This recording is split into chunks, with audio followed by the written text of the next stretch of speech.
AutomationEdge is building delightful workplace experiences. It is your perfect partner in your digital transformation journey for robotic process automation, that is RPA, and hyperautomation. You can automate your web or Windows applications using AutomationEdge GUI Automation. This video shows how to fetch multiple stock values from the Google Finance website. Please refer to the earlier two videos, Google Finance Single Stock Value and Google Finance Multiple Stock Values using Loop.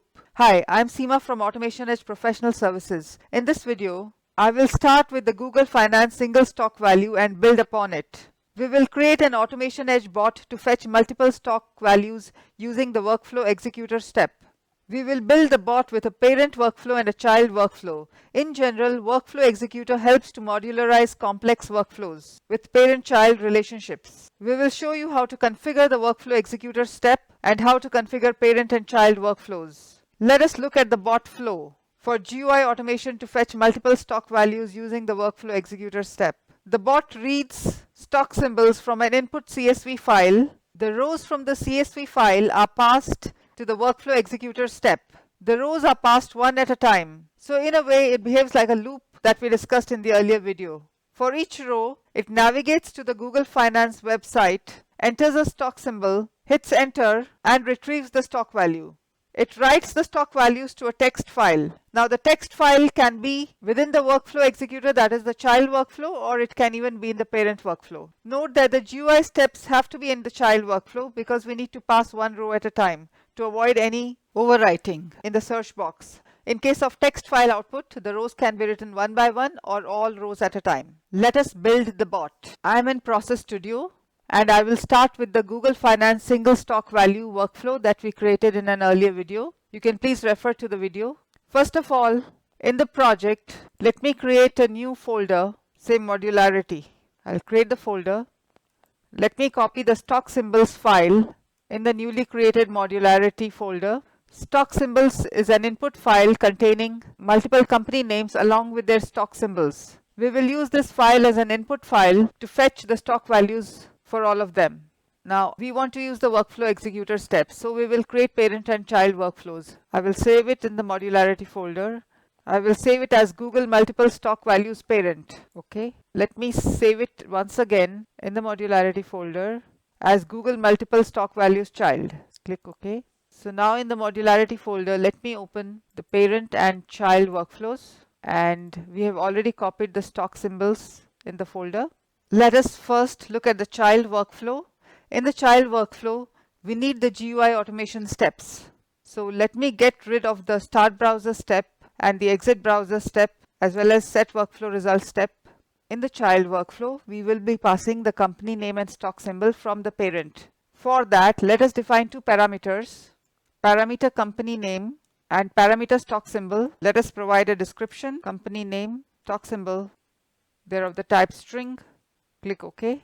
Now in the get variables, let us get rid of the earlier variable from the Google Finance Single Stock Value workflow. You can click on get variables. However, we will eliminate the others and we will only retain the current parameters in the workflow. Click OK. Now the parameters will be passed to the child workflow. It will set the stock symbol, enter and fetch the stock price. And we want to pass this result to the parent workflow. For this, let us search the copy rows to result and add it in the child workflow. It will pass the rows to the parent. So this completes the child workflow. Now let us modify the parent workflow. Now I'm in the parent workflow. Let us get rid of the get variables, set symbol, enter and get stock price steps as we have them in the child workflow. We can also delete the set workflow result.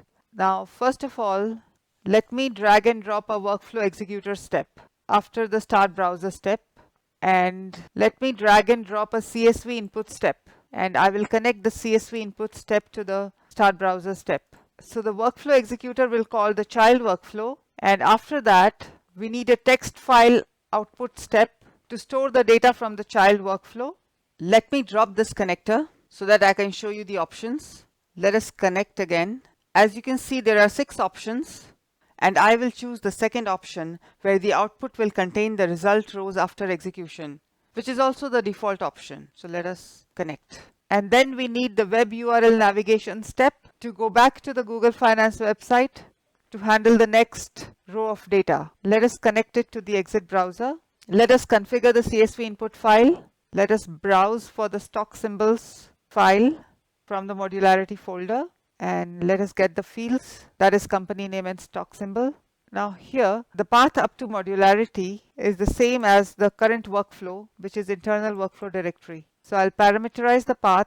Let me copy this path for use later and click OK. Now let us configure the start browser step. It is no longer a start node, so let us uncheck it. Click OK. Now let us go to the workflow executor step. In the file name, browse for the child workflow. Now you can get parameters from the child workflow. We earlier defined these two parameters in the child workflow, and we can map them to fields in the parent workflow, that is company name from the CSV file and the stock symbol from the CSV file. So now the values from the CSV file are mapped to the parameters and passed to the child workflow. In the row grouping, make sure the number of rows to send to child workflow is 1.